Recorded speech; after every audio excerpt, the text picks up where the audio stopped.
Hello friends, welcome back to my channel. मेरे channel को like and subscribe कर दे। आज मैं आपको बताने जा रही हूँ दुर्गा सप्तशती का एकादशों अध्याय, जो इस प्रकार से है हिंदी में।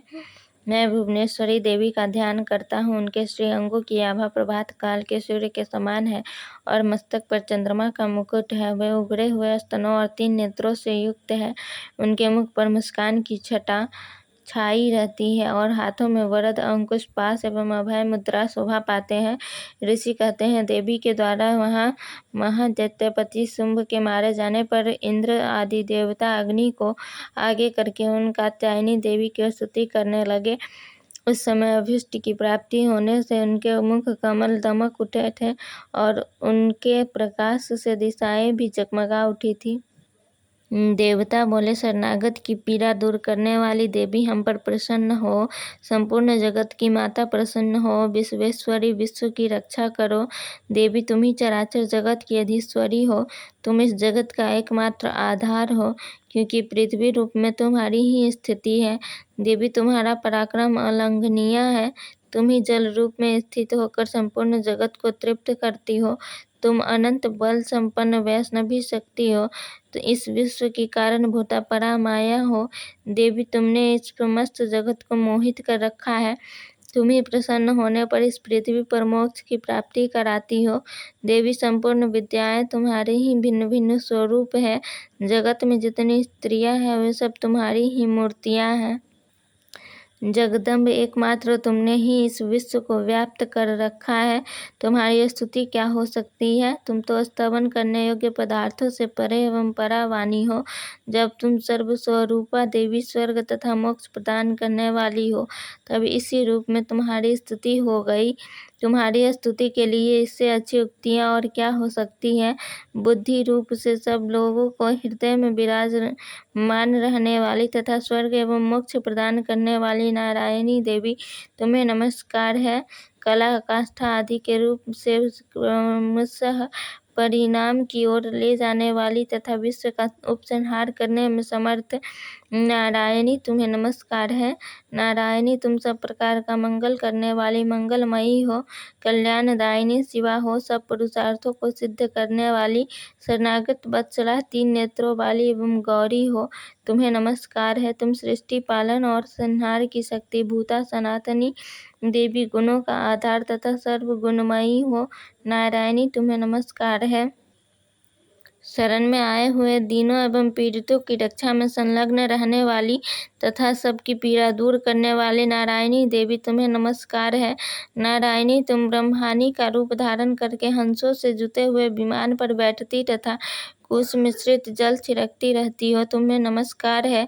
माहेश्वरी रूप से त्रिशूल, चंद्रमा एवं सर्प को धारण करने वाली तथा महान वृषभ की पीठ पर बैठने वाली नारायणी देवी, तुम्हें नमस्कार है। मोरों और मुर्गों से घिरी रहने वाली तथा महाशक्ति धारण करने वाली कौमारी रूप धारिणी निष्पापे नारायणी, तुम्हें नमस्कार है। शंख, चक्र, गदा और सारंग धनुष रूप उत्तम आयुधों को धारण करने वाली वैष्णवी शक्ति रूपा नारायणी, तुम प्रसन्न हो। तुम्हें नमस्कार है। हाथ में भयानक महाचक्र लिए और दाढ़ों पर धरती को उठाए वाराही रूप धारिणी कल्याणमयी नारायणी, तुम्हें नमस्कार है। भयंकर सिंह रूप से दैत्यों के वध के लिए उद्योग करने वाली तथा त्रिभुवन की रक्षा में संलग्न रहने वाली नारायणी, तुम्हें नमस्कार है। मस्तक पर किरीट और हाथ में महावज्र धारण करने वाली, सहस्र नेत्रों के कारण उद्दीप्त दिखाई देने वाली और वृत्रासुर के प्राणों का अपहरण करने वाली इंद्र शक्ति रूपा नारायणी देवी, तुम्हें नमस्कार है। शिवदूती रूप से दैत्यों की महती सेना का संहार करने वाले, भयंकर रूप धारण कर विकट गर्जना करने वाली नारायणी, तुम्हें नमस्कार है। दाढ़ों के कारण विकराल मुख वाली, मुंडमाला से विभूषित मुंड मर्दिनी चामुंडा रूपा नारायणी, तुम्हें नमस्कार है। लक्ष्मी, लज्जा, महाविद्या, श्रद्धा, पुष्टि, स्वधा, ध्रुवा, महारात्रि तथा महाअविद्या रूपा नारायणी, तुम्हें नमस्कार है। मेधा, सरस्वती, वराभूति, बाभ्रवी, तामसी, नियता तथा ईशा रूपिणी नारायणी, तुम्हें नमस्कार है। सर्वस्वरूपा सर्वेश्वरी तथा सब प्रकार की शक्तियों से संपन्न दिव्य रूपा दुर्गे देवी, सब भयों से हमारी रक्षा करो। तुम्हें नमस्कार है। कात्यायनी, यह 3 लोचनों से विभूषित तुम्हारा सौम्य मुख सब प्रकार के भयों से हमारी रक्षा करे। तुम्हें नमस्कार है। भद्रकाली, ज्वालाओं के कारण विकराल प्रतीत होने वाला, अत्यंत भयंकर और समस्त असुरों का संहार करने वाला तुम्हारा त्रिशूल भय से हमें बचाए।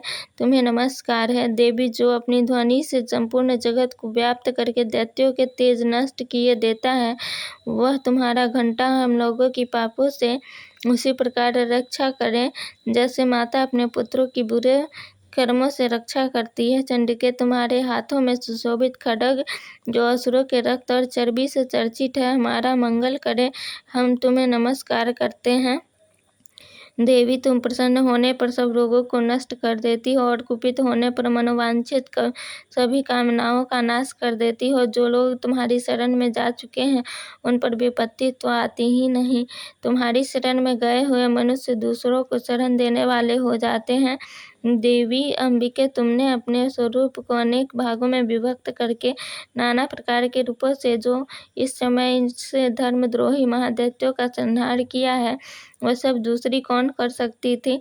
विद्याओं में ज्ञान को प्रकाशित करने वाले शास्त्रों में तथा आदि वाक्यों में तुम्हारे सिवा और किसका वर्णन है, तथा तुमको छोड़कर दूसरी कौन ऐसी शक्ति है जो इस विश्व को अज्ञान में घोर अंधकार से परिपूर्ण ममता रूपी गड्ढे में निरंतर भटका रही हो।